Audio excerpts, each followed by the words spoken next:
ਵਾਹਿਗੁਰੂ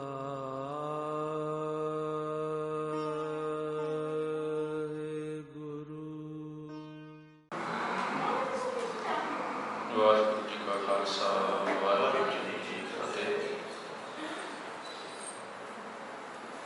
ਸਤਿਗੁਰਾਂ ਦੀ ਕਿਰਪਾ ਸਦਕਾ ਭਾਈ ਗੁਰਦਾਸ ਜੀ ਦੀਆਂ ਵਾਰਾਂ ਐਕਸਪਲੇਨੇਸ਼ਨ ਜਿਹੜੀ ਅੱਜ ਸਟਾਰਟ ਹੋਣ ਜਾ ਰਹੀ ਹੈ। ਸੋ ਭਾਈ ਸਾਹਿਬ ਜੀ ਦੀਆਂ ਜਿਹੜੀਆਂ ਵਾਰਾਂ ਨੇ ਉਹਨਾਂ ਦੇ ਬਾਰੇ ਮੈਂ ਪਿਛਲੇ ਹਫ਼ਤੇ ਵੀ ਬੇਨਤੀ ਕੀਤੀ ਸੀ ਕਿ ਟੋਟਲ 40 ਗਿਣਤੀ ਮੰਨੀ ਜਾਂਦੀ ਹੈ। 40 ਗਿਣਤੀ ਭਾਈ ਗੁਰਦਾਸ ਦੀ ਵਾਰਾਂ ਦੀ ਮੰਨੀ ਜਾਂਦੀ ਹੈ, ਜਿਨ੍ਹਾਂ ਵਿੱਚੋਂ 39 ਵਾਰਾਂ ਜਿਹੜੀਆਂ ਨੇ ਉਹ ਉਸ ਭਾਈ ਗੁਰਦਾਸ ਜੀ ਦੀਆਂ ਨੇ ਜਿਨ੍ਹਾਂ ਦਾ ਸੰਬੰਧ ਗੁਰੂ ਅਰਜਨ ਸਾਹਿਬ ਜੀ ਦੇ ਨਾਲ ਹੈ। ਗੁਰੂ ਅਮਰਦਾਸ ਮਹਾਰਾਜ ਜੀ ਦੇ ਭਤੀਜੇ ਤੇ ਗੁਰੂ ਹਰਗੋਬਿੰਦ ਸਾਹਿਬ ਮਹਾਰਾਜ ਜੀ ਦੇ ਟਾਈਮ 'ਤੇ ਜਿਨ੍ਹਾਂ ਦਾ ਦੇਹਾਂਤ ਹੁੰਦਾ ਹੈ। ਤੇ ਜਿਹੜੀ 40ਵੀਂ ਵਾਰ ਹੈ ਉਹ ਭਾਈ ਗੁਰਦਾਸ ਜੀ ਦੂਜਾ ਜਿਨ੍ਹਾਂ ਦਾ ਸੰਬੰਧ ਗੁਰੂ ਗੋਬਿੰਦ ਸਿੰਘ ਸਾਹਿਬ ਮਹਾਰਾਜ ਨਾਲ ਉਹਨਾਂ ਦੀ ਹੈ। ਸੋ ਟੋਟਲ 40 ਵਾਰਾਂ ਆਪਾਂ ਵਿਚਾਰਨੀਆਂ ਨੇ। ਸਮਾਂ ਥੋੜ੍ਹਾ ਜ਼ਰੂਰ ਵੱਧ ਲੱਗੇਗਾ। ਮੈਂ ਲਾਸਟ ਵੀਕ ਵੀ ਬੇਨਤੀ ਕੀਤੀ ਸੀ ਕਿ ਤੁਹਾਡਾ ਪੇਸ਼ੈਂਸ ਚਾਹੀਦਾ ਹੈ, ਸਮਾਂ ਲੱਗਣਾ ਹੈ। ਸੋ ਅੱਜ ਆਪਾਂ ਪਹਿਲੀ ਵਾਰ ਸਟਾਰਟ ਕਰਨੀ ਹੈ ਅਤੇ ਕੋਸ਼ਿਸ਼ ਕਰਾਂਗਾ ਕਿ ਵੱਧ ਤੋਂ ਵੱਧ ਜਿੰਨੀਆਂ ਕੁ ਪੌੜੀਆਂ ਹੋ ਸਕਣ ਅੱਜ ਦੀ ਇਸ ਕਲਾਸ ਦੇ ਵਿੱਚ ਕਰ ਸਕਾਂ। ਪਰ ਵੈਸੇ ਮੈਨੂੰ ਨਹੀਂ ਲੱਗਦਾ ਕਿ 2 ਪੌੜੀਆਂ ਤੋਂ ਵੱਧ ਕੇ ਹੋ ਪਾਉਣਗੀਆਂ। ਸੋ ਫਿਰ ਵੀ ਕੋਸ਼ਿਸ਼ ਕੀਤੀ ਜਾਵੇਗੀ। ਸੋ ਆਓ ਪਹਿਲੀ ਜਿਹੜੀ ਭਾਈ ਸਾਹਿਬ ਜੀ ਦੀ ਵਾਰ ਦੀ ਪਹਿਲੀ ਪੌੜੀ ਹੈ, ਜਿਹੜੀ ਕਿ ਮੰਗਲਾਚਰਨ ਤੌਰ 'ਤੇ ਹੈ। ਪਹਿਲਾਂ ਉਹਦਾ ਆਪਾਂ ਪਾਠ ਕਰ ਲਈਏ ਰਲ ਮਿਲ ਕੇ ਸਾਰੇ। ਸਕਰੀਨ ਦੇ ਉੱਤੇ ਤੁਸੀਂ ਪੜ੍ਹ ਰਹੇ ਹੋ, ਮੈਂ ਪੜ੍ਹਾਂਗਾ, ਤੁਸੀਂ ਨਾਲ ਨਾਲ ਪੜ੍ਹ ਸਕਦੇ ਹੋ ਮੇਰੇ। ਇੱਕ ਓੰਕਾਰ ਸਤਿਗੁਰ ਪ੍ਰਸਾਦ। ਪੌੜੀ ਪਹਿਲੀ। ਨਮਸਕਾਰ ਗੁਰਦੇਵ ਕੋ ਸਤਿਨਾਮ ਜਿਸ ਮੰਤਰ ਸੁਣਾਇਆ, ਭਵਜਲ ਵਿੱਚੋਂ ਕੱਢ ਕੇ ਮੁਕਤ ਪਦਾਰਥ ਮਾਹੀ ਸਮਾਇਆ। ਜਨਮ ਮਰਨ ਭਉ ਕੱਟਿਆ, ਸੰਸਾਰ ਰੋਗ ਵਿਯੋਗ ਮਿਟਾਇਆ। ਸੰਸਾਰ ਇਹ ਸੰਸਾਰ ਹੈ, ਜਨਮ ਮਰਨ ਵਿੱਚ ਦੁੱਖ ਸਵਾਇਆ। ਜਮ ਦੰਡ ਸਿਰੋਂ ਨਾ ਉਤਰੈ, ਸਾਖਤ ਦੁਰਜਨ ਜਨਮ ਗਵਾਇਆ। ਚਰਨ ਗਹੇ ਗੁਰਦੇਵ ਦੇ ਸਤ ਸ਼ਬਦ ਦੇ ਮੁਕਤ ਕਰਾਇਆ। ਭਾਵ ਭਗਤ ਗੁਰ ਪੁਰਬ ਕਰ, ਨਾਮ ਦਾਨ ਇਸ਼ਨਾਨ ਦ੍ਰਿੜਾਇਆ। ਜੇਹਾ ਪੀਓ ਤੇਹਾ ਫਲ ਪਾਇਆ, ਜੇਹਾ ਪੀਓ ਤੇਹਾ ਫਲ ਪਾਇਆ। ਇਹ ਪਹਿਲੀ ਪੌੜੀ ਹੈ ਜੀ, ਪਹਿਲੀ ਵਾਰ ਦੀ। ਤੇ ਇਹ ਜਿਹੜੀ ਪਹਿਲੀ ਪੌੜੀ ਹੈ ਨਾ, ਇਹ ਮੰਗਲਾਚਰਨ ਦੇ ਤੌਰ 'ਤੇ ਤੁਸੀਂ ਪੜ੍ਹ ਸਕਦੇ ਹੋ। ਉੱਤੇ ਲਿਖਿਆ ਹੋਇਆ ਮੰਗਲਾਚਰਨ। ਥੋੜ੍ਹਾ ਮੰਗਲਾਚਰਨ ਨੂੰ ਸਮਝਣ ਵਾਸਤੇ ਆਪਾਂ ਇੱਦਾਂ ਕਹਿ ਲਈਏ ਕਿ ਇੱਕ ਬੜੀ ਪੁਰਾਣੀ ਪਰੰਪਰਾ ਚੱਲੀ ਆ ਰਹੀ ਹੈ, ਅੱਜ ਦੀ ਨਹੀਂ ਹੈ, ਬੜੀ ਪੁਰਾਣੀ ਪਰੰਪਰਾ ਹੈ, ਟ੍ਰੈਡੀਸ਼ਨ ਹੈ ਕਿ ਕੁਝ ਵੀ ਸ਼ੁਭ ਕੰਮ ਸ਼ੁਰੂ ਕਰਨਾ ਹੋਵੇ, ਕੁਝ ਵੀ ਸ਼ੁਭ ਕੰਮ ਸ਼ੁਰੂ ਕਰਨਾ ਹੋਵੇ, ਕੋਈ ਵੀ ਹੋ ਸਕਦਾ ਹੈ। ਆਪਣੇ ਘਰਾਂ ਵੱਲ ਆਪਾਂ ਧਿਆਨ ਮਾਰ ਲਈਏ, ਮੁੰਡੇ ਦਾ ਵਿਆਹ ਹੈ ਜਾਂ ਕੁੜੀ ਦਾ ਵਿਆਹ ਹੈ, ਤੇ ਆਪਾਂ ਗੁਰੂ ਘਰ ਆਣ ਕੇ ਤੇ ਅਰਦਾਸ ਬੇਨਤੀ ਅਰੰਗਤਾ ਵਾਸਤੇ ਸ਼ੁਕਰਾਨੇ ਦੇ। ਬੱਚੇ ਦਾ ਜਨਮ ਦਿਨ ਹੈ ਤੇ ਜਨਮ ਦਿਨ ਵਾਲਾ ਜਿਹੜਾ ਦਿਨ ਹੈ, ਜਦੋਂ ਦਿਨ ਹੀ ਸ਼ੁਰੂ ਹੁੰਦਾ ਹੈ ਤੇ ਪਹਿਲਾਂ ਅਰਦਾਸ ਗੁਰੂ ਚਰਨਾਂ ਦੇ ਵਿੱਚ। ਨਵਾਂ ਘਰ ਬਣਾਉਣਾ ਹੈ, ਨਵੇਂ ਘਰ ਦੀ ਨੀਂਹ ਰੱਖਣ ਤੋਂ ਪਹਿਲਾਂ ਉਸ ਮਾਲਕ ਦੇ ਚਰਨਾਂ 'ਚ ਅਰਦਾਸ ਬੇਨਤੀ ਕੀਤੀ ਜਾਂਦੀ ਹੈ। ਸੇਮ ਇਸੇ ਤਰ੍ਹਾਂ ਹੈ। ਹੁਣ ਥੋੜ੍ਹਾ ਜਿਹਾ ਮੈਂ ਜ਼ਿਕਰ ਇਸਲਾਮ ਦਾ ਵੀ ਕਰਦੇ ਹਾਂ। ਆਪਣੇ ਤਾਂ ਚਲੋ ਮੇਨ ਜਿਹੜੇ ਸ਼ੁਭ ਕੰਮ ਮੈਂ ਵਰਡ ਜ਼ਰੂਰ ਯੂਜ਼ ਕਰਦਾ ਪਿਆ, ਉਹ ਜਦੋਂ ਹੁੰਦਾ ਹੈ ਵਿਆਹ ਹੋ ਗਿਆ ਜਾਂ ਬੱਚੇ ਦਾ ਜਨਮ ਹੋ ਗਿਆ, ਇਹੋ ਜਿਹਾ ਕੋਈ ਪ੍ਰੋਗਰਾਮ ਘਰ ਦੇ ਵਿੱਚ ਆਇਆ ਤਾਂ ਆਪਾਂ ਅਰਦਾਸ ਕਰਦੇ ਹਾਂ। ਪਰ ਇਸਲਾਮ ਦੇ ਵਿੱਚ ਇਸ ਸੰਬੰਧ ਦੇ ਵਿੱਚ ਬੜੀ ਲੰਬੀ ਵਿਚਾਰ ਹੈ। ਉਹ ਕਹਿੰਦੇ ਹਰ ਇੱਕ ਕੰਮ ਕਰਨ ਤੋਂ ਪਹਿਲਾਂ, ਘਰੋਂ ਚੱਲਣ ਤੋਂ ਪਹਿਲਾਂ ਕਹਿੰਦੇ ਤੂੰ ਅੱਲਾ ਤੇ ਅੱਗੇ ਰਜ਼ੋਈ ਕਰ। ਜੇ ਪਤਾ ਲੱਗਾ ਕਿ ਬੱਚੇ ਦਾ ਜਨਮ ਹੋਣ ਵਾਲਾ ਘਰ ਦੇ ਵਿੱਚ, ਰਜ਼ੋਈ ਕਰ ਉਸ ਮਾਲਕ ਦੇ ਚਰਨਾਂ 'ਚ। ਉਹ ਨਿੱਕੀ ਨਿੱਕੀ ਗੱਲ ਨੂੰ ਆਧਾਰ ਬਣਾ ਕੇ ਕਹਿੰਦੇ ਨੇ ਪਰਮਾਤਮਾ ਦਾ ਸ਼ੁਕਰ ਕਰ। ਤੇ ਇਹ ਜਿਹੜੀ ਮੰਗਲਾਚਰਨ ਵਾਲੀ ਪਰੰਪਰਾ ਹੈ, ਇਹਦਾ ਭਾਵ ਵੀ ਇਹੋ ਹੀ ਹੈ। ਜਿਵੇਂ ਆਪਾਂ ਕੋਈ ਵੀ ਕੰਮ ਕਰਨ ਤੋਂ ਪਹਿਲਾਂ ਪਰਮਾਤਮਾ ਦਾ ਜਾਂ ਗੁਰੂ ਦਾ ਸਹਾਰਾ ਲੈਂਦੇ ਹਾਂ, ਜਾਂ ਕੋਈ ਵੀ ਧਰਮ ਨੂੰ ਮੰਨਣ ਵਾਲਾ, ਕਿਸੇ ਵੀ ਧਰਮ ਨੂੰ ਤੁਸੀਂ ਦੇਖ ਲਓ, ਜਦੋਂ ਕੋਈ ਵੀ ਕੰਮ ਸ਼ੁਰੂ ਹੋਣ ਲੱਗਦਾ ਹੈ ਤੇ ਉਸ ਮਾਲਕ ਨੂੰ ਜ਼ਰੂਰ ਯਾਦ ਕੀਤਾ ਜਾਂਦਾ ਹੈ। ਤੇ ਜਦੋਂ ਜਿਹੜੇ ਕਵੀ ਹੋਇਆ ਕਰਦੇ ਸੀ, ਪੋਇਟ ਹੋਇਆ ਕਰਦੇ ਸੀ, ਜਦੋਂ ਉਹਨਾਂ ਨੇ ਕੋਈ ਕਵਿਤਾ ਸ਼ੁਰੂ ਕਰਨੀ ਜਾਂ ਕੋਈ ਰਾਈਟਿੰਗ ਲਿਖਣੀ ਸ਼ੁਰੂ ਕਰਨੀ, ਤੇ ਉਹਨਾਂ ਨੇ ਸਭ ਤੋਂ ਪਹਿਲਾਂ ਆਪਣੇ ਇਸ਼ਟ ਨੂੰ ਯਾਦ ਕਰਨਾ। ਇਸ਼ਟ ਦਾ ਭਾਵ ਆਪਾਂ ਇੱਥੇ ਸਮਝ ਲਈਏ ਜਿਵੇਂ ਆਪਾਂ ਗੁਰੂ ਨੂੰ ਯਾਦ ਕਰਦੇ ਹਾਂ। ਜੇਕਰ ਕੋਈ ਹਿੰਦੂ ਵੀਰ ਹੈ ਤੇ ਉਹਦਾ ਜਿਸ ਭਗਵਾਨ ਦੇ ਵਿੱਚ ਵਿਸ਼ਵਾਸ ਹੈ, ਕੋਈ ਸ਼ਿਵ ਨੂੰ ਮੰਨਦਾ ਹੈ, ਕੋਈ ਗਣੇਸ਼ ਨੂੰ ਮੰਨਦਾ ਹੈ, ਕੋਈ ਵਿਸ਼ਨੂੰ ਨੂੰ ਮੰਨਦਾ ਹੈ, ਕੋਈ ਬ੍ਰਹਮਾ ਨੂੰ ਮੰਨਦਾ ਹੈ, ਜਿਸ ਦੇ ਵਿੱਚ ਵੀ ਉਹਦਾ ਜ਼ਿਆਦਾ ਵਿਸ਼ਵਾਸ ਹੈ ਉਹਨੂੰ ਉਹ ਯਾਦ ਕਰੇਗਾ। ਇਸਲਾਮ ਦੇ ਵਿੱਚ ਅੱਲਾ ਨੂੰ ਯਾਦ ਕੀਤਾ ਜਾਏਗਾ। ਜੇ ਦੂਜੇ ਧਰਮਾਂ ਦੀ ਗੱਲ ਕਰੀਏ, ਈਸਾਈ ਦੀ ਗੱਲ ਕਰੀਏ, ਤੇ ਉਹ ਜੀਸਸ ਨੂੰ ਯਾਦ ਕਰਨਗੇ। ਸੋ ਹਰ ਇੱਕ ਰਾਈਟਿੰਗ ਸ਼ੁਰੂ ਕਰਨ ਤੋਂ ਪਹਿਲਾਂ ਉਸ ਮਾਲਕ ਨੂੰ ਯਾਦ ਕੀਤਾ ਜਾਂਦਾ ਸੀ। ਸੇਮ ਉਸੇ ਹੀ ਪੈਟਰਨ ਨੂੰ ਅਪਣਾਉਂਦਿਆਂ ਹੋਇਆਂ ਭਾਈ ਗੁਰਦਾਸ ਜੀ ਨੇ ਵੀ ਆਪਣੀਆਂ ਵਾਰਾਂ ਸਟਾਰਟ ਕਰਨ ਤੋਂ ਪਹਿਲਾਂ ਪਹਿਲੀ ਪੌੜੀ ਗੁਰੂ ਨੂੰ ਯਾਦ ਕਰਦਿਆਂ ਹੋਇਆਂ ਉਚਾਰਨ ਕੀਤੀ, ਲਿਖੀ। ਗੁਰੂ ਨੂੰ ਇੱਥੇ ਯਾਦ ਕਰਨ ਦਾ ਭਾਵ ਗੁਰੂ ਨਾਨਕ ਸਾਹਿਬ, ਜਿਹਦੇ ਵਿੱਚ ਭਾਈ ਸਾਹਿਬ ਜੀ ਕਹਿ ਰਹੇ ਨੇ ਕਿ ਨਮਸਕਾਰ ਗੁਰਦੇਵ ਕਉ ਸਤਿਨਾਮ ਜਿਸ ਮੰਤਰ ਸੁਣਾਇਆ। ਨਮਸਕਾਰ ਦਾ ਮਤਲਬ ਤੁਸੀਂ ਸਾਰੇ ਸਮਝਦੇ ਹੋ, ਬੰਦਨਾ ਕਰਨੀ, ਮੱਥਾ ਟੇਕਣਾ। ਕਹਿੰਦੇ ਮੈਂ ਗੁਰੂ ਦੇ ਚਰਨਾਂ ਦੇ ਵਿੱਚ। ਕਿਸ ਗੁਰੂ ਦੇ ਚਰਨਾਂ ਦੇ ਵਿੱਚ? ਇੱਥੇ ਹਾਲਾਂਕਿ ਭਾਈ ਗੁਰਦਾਸ ਜੀ ਦਾ ਸੰਬੰਧ ਗੁਰੂ ਘਰ ਦੇ ਨਾਲ ਗੁਰੂ ਅਮਰਦਾਸ ਜੀ ਤੋਂ ਜੁੜਦਾ ਹੈ, ਪਰ ਇਹ ਨਮਸਕਾਰ ਜਿਹੜੀ ਹੈ ਨਾ, ਇਹ ਗੁਰੂ ਅਮਰਦਾਸ ਜੀ ਦੇ ਚਰਨਾਂ 'ਚ ਨਹੀਂ ਹੈ, ਗੁਰੂ ਰਾਮਦਾਸ ਜੀ ਦੇ ਚਰਨਾਂ 'ਚ ਨਹੀਂ ਹੈ, ਨਾ ਹੀ ਗੁਰੂ ਅਰਜਨ ਸਾਹਿਬ ਦੇ ਚਰਨਾਂ 'ਚ ਹੈ। ਮੈਂ ਇੱਕ ਬੇਨਤੀ ਕਰੇ ਤੇ ਮੈਂ ਕਹਾਂਗਾ ਕਿ ਮੈਂ ਇਹ ਕਿਉਂ ਵਰਡ ਯੂਜ਼ ਕੀਤੇ ਨੇ। ਹਾਲਾਂਕਿ ਜੋਤ ਇੱਕ ਹੀ ਹੈ, ਜੋਤ ਦੇ ਵਿੱਚ ਕੋਈ ਫਰਕ ਨਹੀਂ ਹੈ, ਪਰ ਜਿਹੜੀ ਨਮਸਕਾਰ ਕੀਤੀ ਜਾ ਰਹੀ ਹੈ ਉਹ ਗੁਰੂ ਨਾਨਕ ਸਾਹਿਬ ਦੇ ਚਰਨਾਂ 'ਚ ਕੀਤੀ ਜਾ ਰਹੀ ਹੈ। ਉਹਦਾ ਰੀਜ਼ਨ ਹੈ, ਇਸ ਪਹਿਲੀ ਪੰਕਤੀ ਦੇ ਵਿੱਚ ਹੀ ਉਹ ਰੀਜ਼ਨ ਛੁਪਿਆ ਹੋਇਆ ਹੈ। ਨਮਸਕਾਰ ਗੁਰਦੇਵ ਨੂੰ, ਕਹਿੰਦੇ ਮੇਰੇ ਗੁਰੂ ਨਾਨਕ ਸਾਹਿਬ ਦੇ ਚਰਨਾਂ ਦੇ ਵਿੱਚ ਨਮਸਕਾਰ ਹੈ। ਕਿਉਂ ਨਮਸਕਾਰ ਹੈ? ਕਿਉਂਕਿ ਗੁਰੂ ਨਾਨਕ ਸਾਹਿਬ ਨੇ ਕੀ ਕੀਤਾ ਹੈ ਜੀ? ਸਤਿਨਾਮ ਜਿਸ ਮੰਤਰ ਸੁਣਾਇਆ।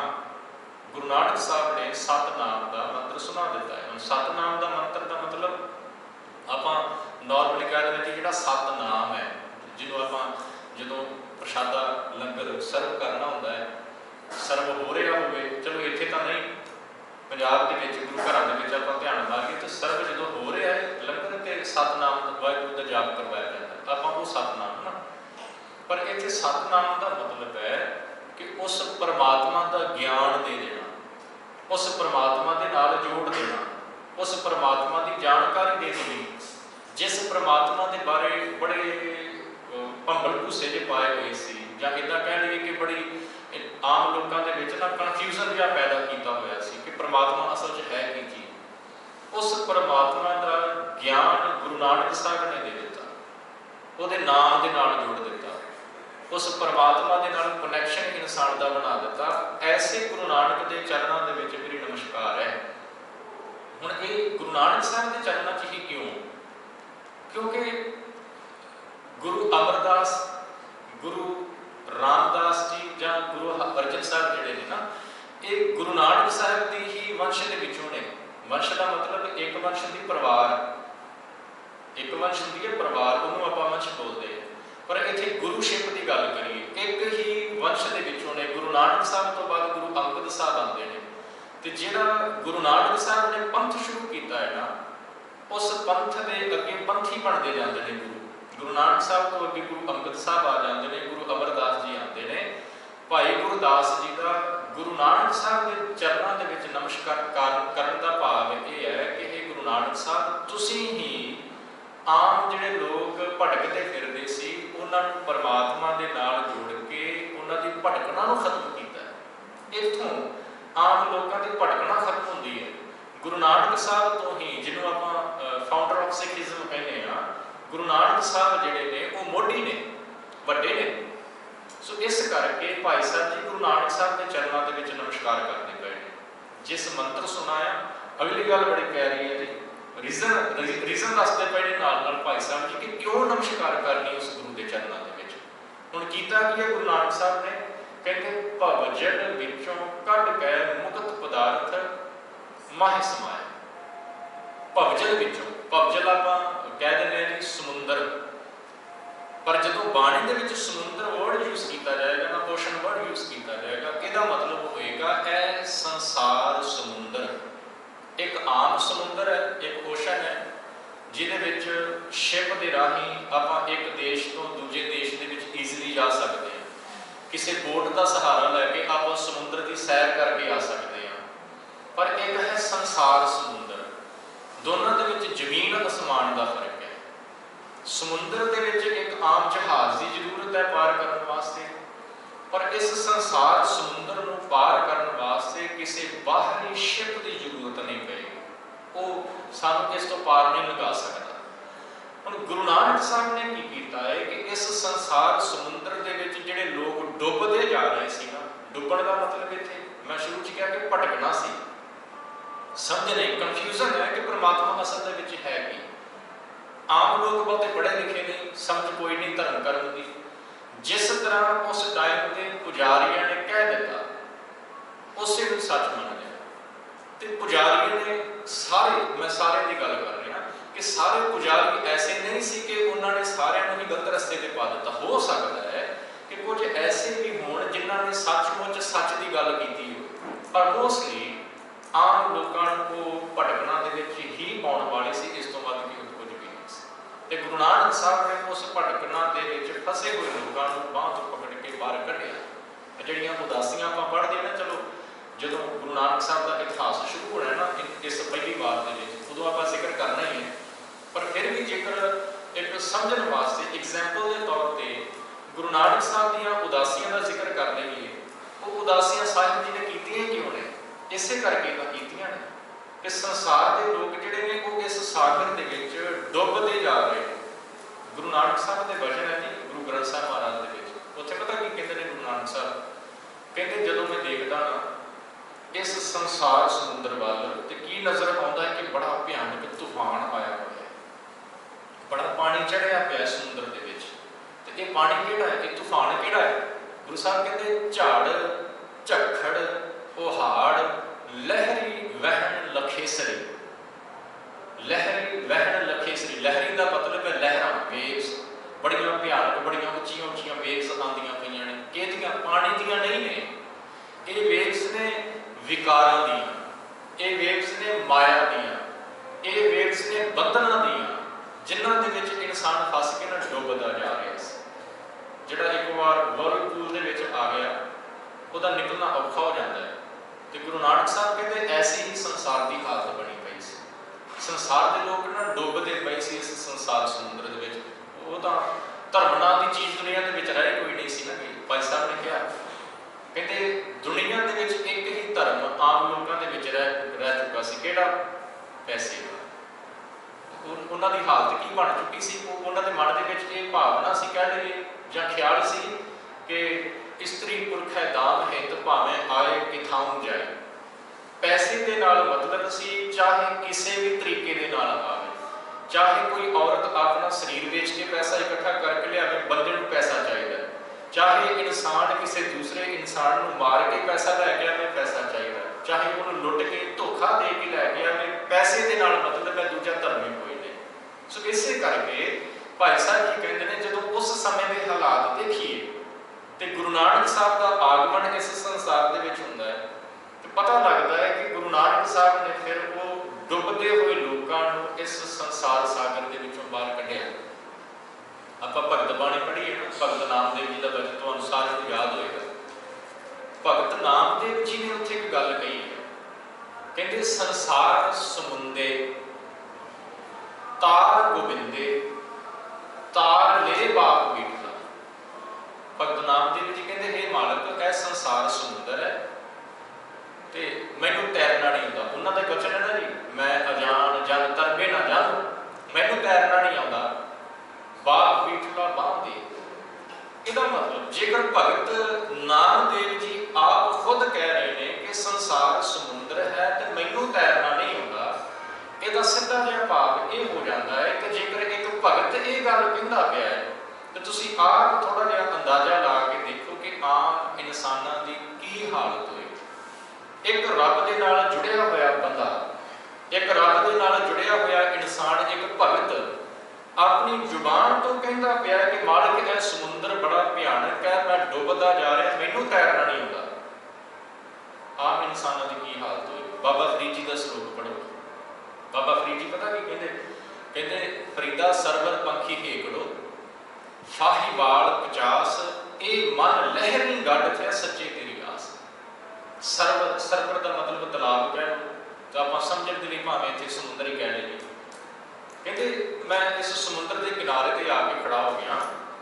फाहीवाल 50, फाहीवाल का मतलब इतने शिकारी कर लीजिए आप कि मैंने शिकारी अपने जाल में फसाने वास्ते आ रहे हैं। 50 50 वैसे 50 कहते हैं, पर अणगिणत इतने मतलब होएगा। अणगिणत शिकारी जिहड़े ना विकारां रूपी वो जाल से फसाने को तैयार बैठे हैं। मैनू नहीं पता कि किवें बाहर निकलना।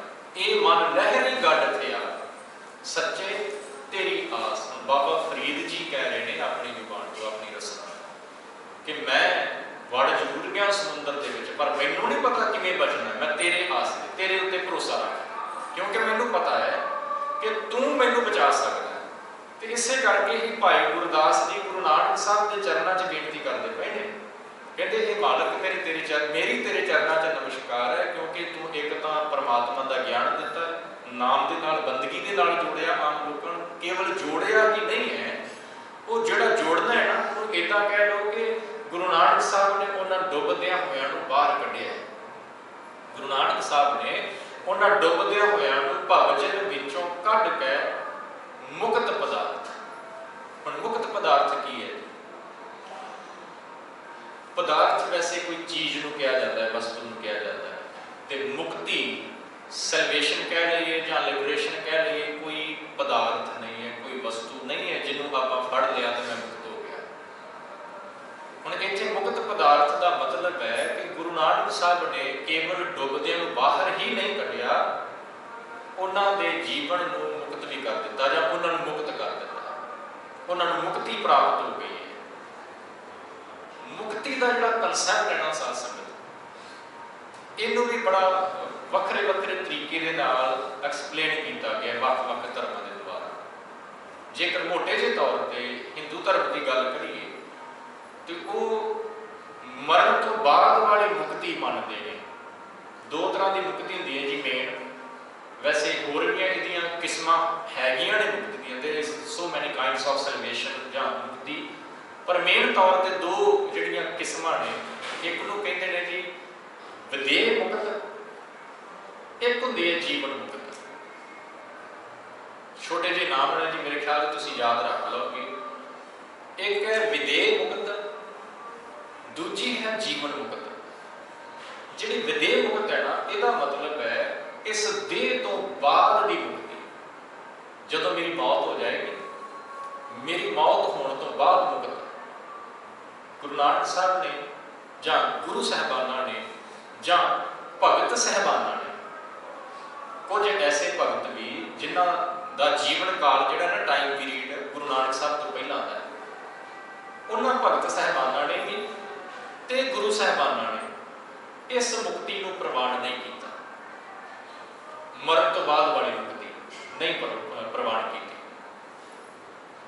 एक एग्जाम्पल मैं बाणी चो दवा, कहते किसी इंसान को प्यास लगी हुई, वो पानी पानी पानी पानी करता करता मर जाता है, मौत हो जाती है उसकी। उन्होंने एक पानी का घुट तक नहीं मिलता, उन्होंने एक पानी का घुट समझ भी सिर्फ एक पानी का घुट तक नहीं उन्होंने मिलता, मौत हो गई। मौत होने तो बाद वो लागे तुसी पानी का समुद्र लिया के खड़ा कर दो, उन्होंने कोई फायदा होएगा उसका? नहीं। सो भगत साहबान कहते प्राण गए सागर मिले फुन काम ना आवे। प्राण गए जो सारे खत्म हो गए, मौत ही हो गई, पानी का सागर लिया के लागे खड़ा कर दो, उन्होंने कोई उसकी वैल्यू नहीं है, क्योंकि वो चला गया। जो जरूरत सी उदों वो पानी नहीं उन्होंने मिले। तो भगत जी कहते मालक जी जे मैनूं मुक्ति देनी है ना, इस जीवन दे विच दूजी मुक्ति जीवन मुक्त, जिउंदे जी मुक्त हो जाना, इस मुक्ति को गुरु साहब ने प्रवान किया। जिउंदे जी श्वास चलते पे मुक्त हो जाना। तो मुक्त होने का भाव इत्थे की है? मुक्त होने का भाव इत्थे बंधना तो मुक्ति है, मुक्त होने का भाव इत्थे विकारां तो मुक्ति है, मुक्त होने का भाव इत्थे वो स्टेट ऑफ माइंड है जिथे जाके तुहाडे मन के उत्ते संसार के जिहड़े झमेले ने उन्हां दा असर कोई नहीं होता। वो स्टेट ऑफ माइंड जिथे जाके मन तुहाडा दुख ते सुख नूं एक बराबर समझना शुरू कर देता है, फर्क ही कोई नहीं पैंदा। वो स्टेट ऑफ माइंड जिथे जाके जीवन दे विच किड्डा भी वड्डा दुख क्यों ना आ जाए परवाह कोई नहीं होती, चेहरे के उत्ते वही समाइल बरकरार रहिंदी है दुख के समय जिहड़ी सुख के समय सी। इनू मुक्ति कहते हैं जी। ये जीवन मुक्त ये है विकारां दे विचों निकल आउणा। काम क्रोध लोभ मोह हंकार इन्हां दा बड़ा वड्डा परिवार है, छोटा जिहा नहीं है, बहुत वड्डा परिवार है। बड़े अगे ईर्खा निंदा चुगली दवैश बड़ा कुछ इन्हां दा चलदा है। उस सारे तो बाहर निकलना ये जीवन मुक्ति है। इस जीवन मुक्ति को गुरु साहब ने प्रवान किया है, विदेह मुक्त को प्रवान नहीं किया। तो भाई गुरदास जी कहते भव जल विचों कढ़ के मुक्त पदार्थ माहे समाया। कहते मालिक जी तुसी डुबदियां नूं बाहर कढ़िया कि अपने बाहर कढ़ के छड्ड नहीं दिता लै कि मैं तेन बचाता हूं तू चल अपना काम कर, नहीं। उन्हां दी जेकर बांह फड़ी है ना तो जदों तक वो जीवन मुक्त नहीं ना हो गए उन्होंने तक उन्होंने बांह नहीं छड्डी। इसे करके ना कहते कोई छोटा जिहा बच्चा अपने पिता के नाल बाजार दे विच जाता है, बाजार दे विच भीड़ बड़ी सी ते आम नॉर्मल की हुंदा है जदों तुसीं बच्चे नूं लैके जाओ तो अपनी उंगल उसनूं पकड़ा देंदे बना करके उंगल पकड़ा देंदे तो उंगल पकड़ के तुरदा है। बाजार के विच तुरदे तुरदे भीड़ बड़ी सी, वो बच्चे ने की कीता अपने पिता की उंगल छड्ड के ना अपना हाथ उसनूं पकड़ा दिता, पिता को पकड़ा दिता। हुण वेखण नूं ते छोटी जी गल है पर इहदे विच बड़ी वड्डी रमज छुपी हुई है। वो रमज पता की है? हुण जदों पिता ने पूछा कि बेटा तू मेरी उंगल छड्ड के मैनूं अपना हाथ क्यों पकड़ाया, ਉਹਦਾ ਭਾਵ पता कि छोटे ਜਿਹੇ ਬੱਚੇ ਦੇ ਕੋਲੋਂ बड़ी ਵੱਡੀ ਸਿੱਖਿਆ जीवन का एक कह लीए कि उपदेश ऐसा ਜਿਹੜਾ ਤੁਹਾਡੇ जीवन ਨੂੰ सफल बना सकता है। ਉਹ ਕਹਿੰਦਾ पिता जी भीड़ बड़ी, ਤੁਹਾਨੂੰ पता भीड़ बड़ी ਤੇ भीड़ ਦੇ ਵਿੱਚ ਚੱਲਦਿਆਂ हो सकता है कि मेरे ਕੋਲੋਂ ਤੁਹਾਡੀ ਉਂਗਲ ਛੁੱਟ जाए क्योंकि पकड़ ग्रिप ਜਿਹੜੀ है मेरी ਇੰਨੀ स्ट्रोंग नहीं है कि मैं बड़ी ज़्यादा भीड़ आ जाए धक्के वजन तो उस टाइम पर उस ग्रिप ਨੂੰ मेनटेन रख सकां। हो सकता है कि उस भीड़ के विच मेरी ग्रिप ढिली पै जाए, तुहाडी उंगल मेरे हथों छुट जाए तो मैं गवाच जावां, असीं विछड़ जाइए। पर जदों मैं तुहानूं अपना हाथ फड़ाया मैनूं पता है कि कितनी भी भीड़ क्यों ना आ जाए तुसीं मेरा हाथ कदी भी नहीं छड्डोगे। बस इन्ना कुछ फर्क है। जदों अपना हाथ आपां गुरु नूं पकड़ा दिंदे आ जां इदां कह लईए कि जदों साडी बांह गुरु फड़ लैंदा है साथ संगत फिर गुरु बांह छड्डदा ही नहीं सारी जिंदगी। साडे कोलों बांह पकड़ाउण दे विच देर हो जाती है पर वो बांह फड़न लग्गिआं देर नहीं जलाउंदा। जिस दिन उसनूं आपां बांह पकड़ा दित्ती ना याद रखिओ ओदी बांह नहीं फड़नी, ओदी बांह नहीं फड़नी। क्यों नहीं फड़नी ओदी बांह? क्योंकि हो सकता है कि कोई इधरों आया तुहानूं ने दो चार गल्लां कहियां तुहाडा विश्वास टुट गया तुसीं बांह छड्ड दो, हो सकता है पॉसिबिलिटी है क्योंकि साडा विश्वास अजकल बड़ा कच्चा है। असीं पंजाबी च कहते कान दे बड़े कच्चे हैं। किसी ने दो गल्लां तुहानूं आण के कहियां ना माफ करना गुरु के खिलाफ ही कह दित्तियां तुहाडा विश्वास टुट जाना तो हो सकता तुसीं बांह छड्ड दो। पर जेकर गुरु नूं बांह पकड़ाई होएगी ना अपनी तो गुरु तुहाडे विश्वास नूं कदे टुटण ही नहीं देगा। सो भाई साहब जी इत्थे ये गल समझाते पे ने कहते तुसीं मालिक जी केवल बाहर ही नहीं कढ़िया, उन्हां दी बांह छड्डी नहीं, उन्हां नूं मुक्त पदार्थ माए समाया, उन्हां दे जीवन नूं मुक्त करके रख दिता, सफल बना दिता है। वो हुण सफल हो गए ने जी, वो सफल जीवन वाले बन गए ने। अगली पंक्ति च कहते ने कहते जन्म मरण भौ कट्टिया संसार रोग वियोग मिटाया। जन्म मरण भौ कट्टिया। हुण जिहड़ा मुक्त हो गया ना जी, जिहड़ा मुक्त हो गया ਉਹਦਾ जन्म मरण खत्म है, वो जब बार बार जमना मरना ਉਹਦਾ खत्म हो गया। जन्म मरण भौ, भौ का मतलब ਹੁੰਦਾ डर, ਉਹਦੇ अंदर डर थोड़ी ना रह गया, वो तो अपने जीवन को सफल बना गया। ਉਹਨੂੰ ਪ੍ਰੋਪਰ ਇੱਕ ਗੁਰੂ ਅਰਜਨ ਸਾਹਿਬ ਮਹਾਰਾਜ ਜੀ ਦਾ ਬਚਨ ਹੈ ਕਿ ਸੁਖਮਨੀ ਸਾਹਿਬ ਦੇ ਵਿੱਚ ਤੁਸੀਂ ਪੜ੍ਹਦੇ ਹੋ, ਉੱਥੇ ਗੁਰੂ ਸਾਹਿਬ ਨੇ ਇੱਕ ਵਰਡ ਯੂਜ਼ ਕੀਤਾ ਹੈ। ਉਹ ਵਰਡ ਪਤਾ ਕੀ ਹੈ? ਗੁਰੂ ਸਾਹਿਬ ਕਹਿੰਦੇ ਅਬਿਨਾਸੀ ਸੁਖ ਆਪਣ ਆਸਣ। ਅਬਿਨਾਸੀ ਸੁਖ ਆਪਣ ਆਸਣ। ਤੁਸੀਂ ਸਫ਼ਰ ਤੇ ਹੋ, 5-7-10 ਦਿਨ ਹੋ ਗਏ ਤੁਸੀਂ ਟਰੈਵਲ ਕਰਦੇ ਪਏ ਹੋ। 5-10 ਦਿਨ ਘੁੰਮਣ ਤੋਂ ਬਾਅਦ ਜਦੋਂ ਆਪਣੇ ਘਰ ਦੇ ਵਿੱਚ ਪਹੁੰਚਦੇ ਹੋ ਨਾ, ਤੇ ਤੁਹਾਨੂੰ ਪਤਾ ਹੈ ਕਿ ਬੜਾ ਸੁੱਖ ਦਾ ਸਾਹ ਲੈਂਦੇ ਹੋ ਨਾ, ਸ਼ੁਕਰ ਹੈ ਘਰ ਪਹੁੰਚ ਗਏ। ਇੱਦਾਂ ਹੁੰਦਾ ਨਾ ਜੀ, ਨਿਕਲਦੇ ਨੇ ਲਫ਼ਜ਼ ਜ਼ੁਬਾਨ ਤੋਂ।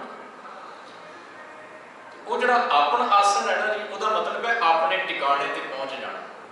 ਆਪਣੇ ਟਿਕਾਣੇ ਤੇ ਜਿਹੜਾ ਆਪਣੀ ਜਗ੍ਹਾ ਤੇ ਜਾਂ ਆਪਣੇ ਘਰ ਦੇ ਵਿੱਚ ਪਹੁੰਚ ਕੇ ਜਿਹੜਾ ਸੁੱਖ ਮਿਲਦਾ ਹੈ ਨਾ, ਭਾਵੇਂ ਅਸੀਂ ਕਿੰਨਾ ਵੀ ਘੁੰਮ ਕਿਉਂ ਨਹੀਂ ਆਏ, ਉਹ ਗੱਲ ਨਹੀਂ ਬਣਦੀ ਜਿਹੜਾ ਵਾਪਸ ਆਣ ਕੇ ਸੁੱਖ ਦਾ ਸਾਹ ਆਉਂਦਾ ਹੈ।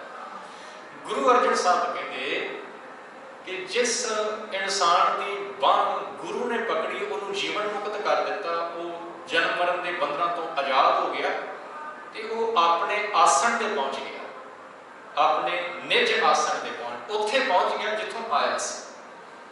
ਉੱਥੇ ਪਹੁੰਚ ਗਿਆ ਜਿੱਥੋਂ ਉਹ ਆਇਆ ਸੀ। ਤੇ ਹੁਣ ਜਦੋਂ ਉੱਥੇ ਪਹੁੰਚ ਗਿਆ ਤੇ ਫਿਰ ਉਹ ਭਉ ਜਨਮ ਮਰਨ ਵਾਲਾ ਖਤਮ ਹੋ ਗਿਆ ਨਾ ਜੀ। ਹੁਣ ਪਤਾ ਹੈ ਕਿ ਮੈਂ ਆਪਣੀ ਜਗ੍ਹਾ ਤੇ ਪਹੁੰਚ ਗਿਆ, ਹੁਣ ਮੈਨੂੰ ਕੋਈ ਚਿੰਤਾ ਨਹੀਂ, ਮੈਂ ਹੁਣ ਉਸ ਸਰਕਲ ਦੇ ਵਿੱਚ ਦੁਬਾਰਾ ਨਹੀਂ ਜਾਣਾ। ਸੰਸਾ ਰੋਗ ਵਿਯੋਗ ਮਿਟਾਇਆ। ਸੰਸਾ ਦਾ ਮਤਲਬ ਹੁੰਦਾ ਕਿ ਸਹਿਮ, ਡਰ, ਚਿੰਤਾ ਮੇਨ ਤੌਰ ਤੇ ਜਿਹਦੇ ਵਿੱਚ ਅਸੀਂ ਸਾਰੇ ਫਸੇ ਪਏ ਹਾਂ। ਹਰ ਇੱਕ ਇਨਸਾਨ ਚਿੰਤਾ ਦੇ ਵਿੱਚ, ਚਿੰਤਤ ਹੀ ਦਿਸੈ ਸਭ ਕੋਈ, ਗੁਰੂ ਸਾਹਿਬ ਕਹਿੰਦੇ। ਸਾਰਾ ਸੰਸਾਰ ਕਹਿੰਦੇ ਚਿੰਤਾ 'ਚ ਡੁੱਬਾ ਹੋਇਆ ਹੈ। ਗੁਰੂ ਨੇ ਉਹ ਚਿੰਤਾ ਵੀ ਖਤਮ ਕਰ ਦਿੱਤੀ ਹੈ। ਰੋਗ ਵਿਯੋਗ ਮਿਟਾਇਆ। ਰੋਗ ਦਾ ਇੱਥੇ ਮਤਲਬ ਆਪਾਂ ਵਿਕਾਰ ਵੀ ਕਰ ਸਕਦੇ ਹਾਂ, ਵਿਕਾਰ ਰੂਪੀ ਜਿਹੜੇ ਰੋਗ ਨੇ। ਸੰਸ਼ੇ ਦਾ ਮਤਲਬ ਆਪਾਂ ਡਾਊਟ ਵੀ ਕਰ ਸਕਦੇ ਹਾਂ, ਸੰਸ਼ੇ ਦਾ ਮਤਲਬ ਭਰਮ ਵੀ ਕਰ ਸਕਦੇ ਹਾਂ, ਤੇ ਵਿਯੋਗ ਦਾ ਮਤਲਬ ਹੁੰਦਾ ਜੀ ਸੈਪਰੇਸ਼ਨ, ਵਿਛੋੜਾ। ਗੁਰੂ ਨੇ ਉਸ ਵਿਛੋੜੇ ਨੂੰ ਖਤਮ ਕਰ ਦਿੱਤਾ, ਜਿਹੜਾ ਵਿਛੋੜਾ ਅਸਾਂ ਤੇ ਪਰਮਾਤਮਾ ਦੇ ਦਰਮਿਆਨ ਪਿਆ ਹੋਇਆ ਸੀ। ਉਸ ਵਿਛੋੜੇ ਨੂੰ ਵੀ ਗੁਰੂ ਨਾਨਕ ਸਾਹਿਬ ਦੀ ਕਿਰਪਾ ਦੇ ਨਾਲ ਖਤਮ ਕਰ ਦਿੱਤਾ ਗਿਆ। ਤੇ ਅਗਲਾ ਵਚਨ ਭਾਈ ਸਾਹਿਬ ਜੀ ਕਹਿੰਦੇ ਨੇ, ਕਹਿੰਦੇ ਸੰਸਾਰ, ਇਹ ਸੰਸਾਰ ਹੈ ਜਨਮ ਮਰਨ ਵਿੱਚ ਦੁੱਖ ਸਵਾਇਆ। ਤੇ ਵਾਕਈ ਇਹ ਭਗਤ ਸਾਹਿਬਾਨਾਂ ਨੇ ਕਿਹਾ, ਕਹਿੰਦੇ ਸਭ ਤੋਂ ਵੱਡਾ ਜੇਕਰ ਕੋਈ ਦੁੱਖ ਹੈ ਤਾਂ ਵਾਰ-ਵਾਰ ਜੰਮਣਾ ਮਰਨਾ ਹੀ ਹੈ ਜੀ। ਇਸ ਤੋਂ ਵੱਡਾ ਦੁੱਖ ਕੋਈ ਨਹੀਂ। ਆ ਦੁਨੀਆ ਦੇ ਦੁੱਖ ਜਿਹੜੇ ਆਪਾਂ ਆਣ ਕੇ ਗੁਰੂ ਦੇ ਸਾਹਮਣੇ ਕਹਿੰਦੇ ਨਾ, ਮਾਲਕ ਮੈਂ ਬੜਾ ਦੁਖੀ ਹਾਂ, ਇਹ ਕਹਿੰਦੇ ਇਹ ਤਾਂ ਛੋਟੇ-ਛੋਟੇ ਦੁੱਖ ਨੇ ਤੇ ਇਹ ਆਉਣੇ ਹੀ ਆਉਣੇ ਨੇ ਜ਼ਿੰਦਗੀ 'ਚ। ਇਹਨਾਂ ਤੋਂ ਛੁਟਕਾਰਾ ਨਹੀਂ ਹੋ ਪਾਉਣਾ। ਭਾਵੇਂ ਤੁਸੀਂ ਕਿੰਨੀਆਂ ਵੀ ਅਰਦਾਸਾਂ, ਮਾਫ ਕਰ ਲਓ ਕਿ ਕਿਸੇ ਦੀ ਸ਼ਰਧਾ ਨਹੀਂ ਜੀ ਤੋੜਨ ਲੱਗਾ, ਕਿੰਨੀਆਂ ਵੀ ਅਰਦਾਸਾਂ ਕਿਉਂ ਨਾ ਕਰ ਲਓ ਤੁਸੀਂ, ਦੁੱਖ ਤੁਹਾਡੇ ਜੀਵਨ 'ਚ ਆਉਣੇ ਹੀ ਆਉਣੇ ਨੇ। ਅੱਜ ਤੱਕ ਤੁਸੀਂ ਸਾਰੇ ਸਿਆਣੇ ਬੈਠੇ ਹੋ, ਕੋਈ ਤੁਹਾਡੇ ਵਿੱਚੋਂ ਮੈਨੂੰ ਇੱਕ ਬਾਂਹ ਖੜੀ ਕਰਕੇ ਕਹਿ ਦੇਵੇ ਕਿ ਮੈਂ ਇੱਕ ਐਸਾ ਇਨਸਾਨ ਦੇਖਿਆ ਜਿਹੜਾ ਸਦਾ ਹੀ ਸੁਖੀ ਸੀ, ਸਾਰਾ ਜੀਵਨ ਉਹਦਾ ਸੁੱਖਾਂ ਦੇ ਨਾਲ ਹੀ ਲੰਘਿਆ। ਐਸੇ ਜਦੋਂ ਤੋਂ ਸੰਸਾਰ ਬਣਿਆ ਹੁਣ ਤੱਕ, ਚਲੋ ਸੰਸਾਰ ਦੀ ਗੱਲ ਛੱਡੋ, ਗੁਰੂ ਸਾਹਿਬਾਨਾਂ ਦੇ ਟਾਈਮ ਤੋਂ ਲੈ ਕੇ ਹੁਣ ਤੱਕ ਦੀ ਆਪਾਂ ਗੱਲ ਕਰ ਲਈਏ, ਕੋਈ ਐਸਾ ਇਨਸਾਨ ਨਹੀਂ ਜੇ ਨਜ਼ਰ ਆਉਂਦਾ ਜਿਹਦੇ ਬਾਰੇ ਆਪਾਂ ਕਹਿ ਸਕੀਏ ਕਿ ਫਲਾਣਾ ਬੰਦਾ ਹਿਸਟਰੀ ਦੇ ਵਿੱਚ ਹੈ ਜਿਹੜਾ ਕਦੀ ਦੁਖੀ ਹੋਇਆ ਹੀ ਨਹੀਂ ਹੈ। ਹਰ ਇੱਕ ਦੇ ਜੀਵਨ ਦੇ ਵਿੱਚ ਦੁੱਖ। ਕੀ ਤੁਹਾਨੂੰ ਲੱਗਦਾ ਹੈ ਕਿ ਗੁਰੂ ਸਾਹਿਬਾਨ ਦੇ ਜੀਵਨ 'ਚ ਦੁੱਖ ਨਹੀਂ ਹੈ? ਤਤੀ ਤਵੀ ਤੇ ਬੈਠ ਜਾਣਾ ਸੌਖਾ ਹੈ। ਗੁਰੂ ਨਾਨਕ ਸਾਹਿਬ ਦਾ ਆਪਾਂ ਜ਼ਿਕਰ ਕਰਨਾ ਹੈ। ਗੁਰੂ ਸਾਹਿਬ ਜਿਹੜੇ ਉਦਾਸੀਆਂ ਤੇ ਨਿਕਲਦੇ ਨੇ, ਉਹ ਟਾਈਮ ਜਦੋਂ ਟਰੈਵਲ ਕਰਨਾ ਵੀ ਈਜ਼ੀ ਨਹੀਂ ਸੀ। ਕਿ ਤੁਹਾਨੂੰ ਲੱਗਦਾ ਹੈ ਕਿ ਗੁਰੂ ਸਾਹਿਬ ਦੇ ਜੀਵਨ 'ਚ ਕੋਈ ਦੁੱਖ ਨਹੀਂ ਆਇਆ ਹੋਇਆ? ਆਪਾਂ ਸਮਝ ਸਕਦੇ ਹਾਂ ਨਾ ਜੀ, ਫੀਲ ਕਰ ਸਕਦੇ ਕਿ ਨਹੀਂ, ਗੁਰੂ ਸਾਹਿਬ ਨੂੰ ਵੀ ਦੁੱਖ ਉਠਾਉਣੇ ਪਏ। ਕਿਉਂ? ਕਿਉਂਕਿ ਗੁਰੂ ਸਾਹਿਬ ਦੇ ਆਪਣੇ ਵਚਨ ਨੇ, ਇੱਕ ਰਿਐਲਿਟੀ ਉਹਨਾਂ ਨੇ ਬਾਣੀ 'ਚ ਦੱਸੀ ਹੈ ਕਿ ਇਹ ਸੁੱਖ ਤੇ ਦੁੱਖ ਜਿਹੜੇ ਨੇ ਨਾ, ਦੋ ਕੱਪੜਿਆਂ ਦੀ ਤਰ੍ਹਾਂ ਨੇ ਜਿਹੜੇ ਚੇਂਜ ਹੁੰਦੇ ਰਹਿੰਦੇ ਨੇ। ਕਦੇ ਸੁੱਖ ਆ ਗਿਆ, ਕਦੇ ਦੁੱਖ ਆ ਗਿਆ, ਕਦੇ ਦੁੱਖ ਆ ਗਿਆ, ਇਹ ਇੱਦਾਂ ਹੀ ਜ਼ਿੰਦਗੀ ਚੱਲਣੀ ਹੈ। ਤੇ ਸੁਖੀ ਉਹ ਬੰਦਾ ਹੁੰਦਾ ਜੇ, ਕੌਣ ਹੁੰਦਾ ਜੀ? ਜਿਸ ਨੇ ਇਸ ਸੱਚਾਈ ਨੂੰ ਸਮਝਿਆ, ਜਿਸ ਨੇ ਗੁਰੂ ਦੇ ਸ਼ਬਦ ਨੂੰ ਆਪਣੇ ਨਾਲ, ਆਪਣੇ ਮਨ ਦੇ ਵਿੱਚ ਵਸਾ ਲਿਆ ਨਾ, ਫਿਰ ਉਹ ਦੁੱਖ ਵੀ ਆ ਗਿਆ ਨਾ ਜੀਵਨ ਦੇ ਵਿੱਚ ਤੇ ਉਹਨੂੰ ਦੁੱਖ ਵਜੋਂ ਅਸੈਪਟ ਨਹੀਂ ਕਰਦਾ। ਕਿਉਂਕਿ ਉਹਦੀ ਨਜ਼ਰ ਦੇ ਵਿੱਚ, ਮੈਂ ਬੇਨਤੀ ਕੀਤੀ ਨਾ, ਸਟੇਟ ਆਫ ਮਾਈਂਡ, ਸੁੱਖ ਤੇ ਦੁੱਖ ਬਰਾਬਰ ਹੋ ਜਾਂਦੇ ਨੇ। ਉਹ ਦੁੱਖ ਨੂੰ ਵੀ ਉਹਦੀ ਦਾਤ ਹੀ ਮੰਨਦਾ ਹੈ। ਜਪਜੀ ਸਾਹਿਬ ਤੁਸੀਂ ਰੋਜ਼ਾਨਾ ਪੜ੍ਹਦੇ ਹੋ, ਕੀ ਕਹਿੰਦੇ ਨੇ ਗੁਰੂ ਨਾਨਕ ਸਾਹਿਬ ਉੱਥੇ? ਇੱਕ ਨਾ ਦੁੱਖ, ਭੂਖ, सद मार यह भेदात तेरी दाता। आम बंदा नहीं कहता इन्नी गल, वो कंप्लेन करता है, पर जुड़िया होया कहता मालक भी तेरी दात ही है, प्रवान है, उन्होंने नहीं फर्क पैंदा। सो भाई साहब जी कहते संसार ये संसार है, सहम दे विच शंकियां दे विच सारा संसार डुबा पिया है, जन्म मरण विच दुख सबाया, सारे संसार के लोग बार बार जमते पे ने, बार बार मरते पे ने, इस जन्म मरण के दुख के विच सारा संसार डुबा पिया है। पर गुरु ने की कीता है, जिस जिसकी बांह गुरु ने पकड़ ली, गुरु ने उन्होंने जन्म मरण के दुख को खत्म कर दिता है, क्योंकि उन्होंने मुक्त पदार्थ माहे समाया उत्थे पहुँचा दिता जिथों वो आए सी। ते अगली पंक्ति दे विच भाई साहब जी कहते जम डंड सिरों ना उतरै, जम डंड सिरों ना उतरै का मतलब इत्थे ये नहीं कि जम जिहड़ा ना साडे सिर दे पिछले बन्ने डंडा फड़ के खड़ा कि वो मारी जा रहा साडे सिर दे विच, ये नहीं है। इसदा मतलब लिटरल मीनिंग ना लियो। जम डंड सिरों ना उतरै का मतलब है कि ये जमन मरण वाला चक्कर खत्म ही नहीं हो रहा, बार बार जमदा संसार बनता पे, खत्म होंदा पे, संसार के जीव पैदा होंदे पे ने, खत्म होंदे पे ने, फिर पैदा हो रहे हैं, फिर खत्म हो रहे हैं। तो ये जमना मरना किन्ना दा लगा पिया है, साकत दुर्जन जन्म गवाया। साकत ते दुर्जन दो तरह के लोग, वैसे है एक ही, पर इन्हू दो तरह के नाल आपां समझ सकते हैं। साकत भी कहते हैं टुटा होया मनमुख, दुर्जन भी कहते हैं मनमुख में, माड़ी मत वाला, जिहड़ी जिसकी मत माड़ी हो, घट अकल वाला, माड़ी सोच वाला, उस इंसान का ते मनमुख का। भाई साहब जी कहते जम डंड सिरों ना उतरै, वो बार बार जमते मरते रहते हैं, तो इसे चक्कर के वो है जिहड़ा प्राइसलैस जीवन है ना, जन्म गवाया, इनू वेस्ट कर दिया, इसकी वैल्यू नहीं समझ पाते। जो बच्चे छोटे होंगे ने उन्होंने आप कहते हैं पुत्रा पढ़ ला, पढ़ाई कर ला, असी क्यों कह रहे हैं, क्यों कह रहे हैं असी, जो असी छोटे सी उदों अही तो बच्चों उन्होंने भी करते सी ना, जिन्होंने अज आप सिक्ख्या देते पे हाँ, किसी टाइम असी भी उदा ही करते रहे हैं। पर जो असी उस लैवल के विचों निकल के हुण इत्थे तक पहुंचे, हुण पता लगा कि 4 अखर पढ़े होंदे थे बड़ा, हुण वैल्यू का पता लगे है। पर जो वही बच्चे थोड़े वड्डे हो जाएंगे उन्होंने भी वैल्यू का पता लगेगा, पर उदों तक उन्होंने समा हथ निकल चुका होगा, हुण वो समा वापस नहीं ना आ पाएगा। सो भाई साहब जी कहते हैं कि साकत ते दुर्जन ने इस प्राइसलैस जीवन की वैल्यू समझिया ही नहीं है, इस करके ये वेस्ट चला गया, गुरु के नाल मालक के नाल जुड़ ही नहीं पाए, तो ना जुड़न करके उन्होंने जिंदगी जी है ये वेस्ट हो गई है। जन्म गवाया, चरण गहे गुरुदेव दे, सत शब्द दे मुक्त कराया। कहते जो फिर मैं गुरु के चरण पकड़ लिया, चरण किहड़े ने जी, गुरु दे चरणों का मतलब समझ देना तुसीं, चरणों पंजाबी आम सिंपल पंजाबी कहांगे तो पैर, कहते मैं गुरु के पैर पकड़ ले। हुण जो गुरु के पैर पकड़े तो गुरु ने कृपा करके सत शब्द दे मुक्त कराया, मैनू शब्द की दात दी है, मालिक के नाम की दात दी है, उसने मैनू मुक्त करा दिता है, जन्म मरण के चक्कर चों विकारां दे विचों मुक्त करा दिता है। हुण इत्थे चरणों का मतलब हाँ, जे गुरु साहिब फिजिकल तौर पर हुण मौजूद होंदे तो आप कहते कि मैं गुरु के चरण पकड़ लए, चरणों के उत्ते मत्था टेक दिता, पर हुण गुरु साहिब फिजिकल तौर पर साडे कोल गुरु नानक साहब की मैं गल कर मौजूद नहीं। मैं इत्थे एक होर गल ऐड कर देवां, हुण जदों गुरु गोबिंद सिंह जी ने गुरगद्दी गुरु ग्रंथ साहब जी को दे दी, सपोज कर लो कि गुरु नानक साहब तुहाडे सामने आण के खड़े हो जाण, तो मैनूं नहीं लगता कि गुरु नानक साहब तुहानूं अपने चरण पकड़न देणगे, मैनूं नहीं लगता कि गुरु नानक साहब तुहानूं अपने चरण पकड़न देणगे। इस गल को समझिओ, छोटी जी गल नहीं जी हैगी, असीं कईयां दे चरण फड़दे फिरदे हां।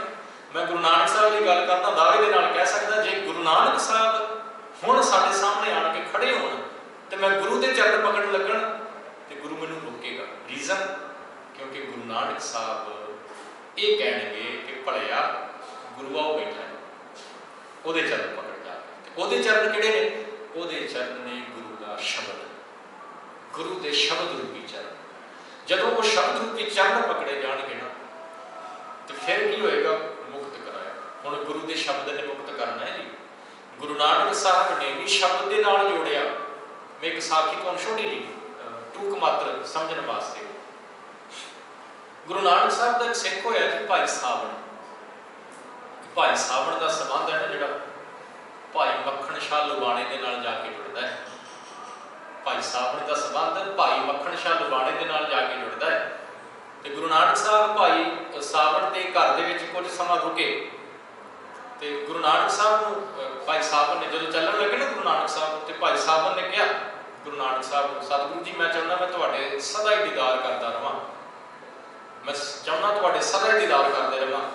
तो गुरु नानक साहब ने कहा कि भाई साहब शब्द के नाल जुड़, क्योंकि जो शब्द के नाल जुड़ता है वो विछड़ता ही नहीं, वह विछोड़ा पैंदा ही नहीं। सो इसका मतलब है गुरु नानक साहब ने सानू अपने जामे के पहले जामे के ही शब्द के नाल जोड़ दिता।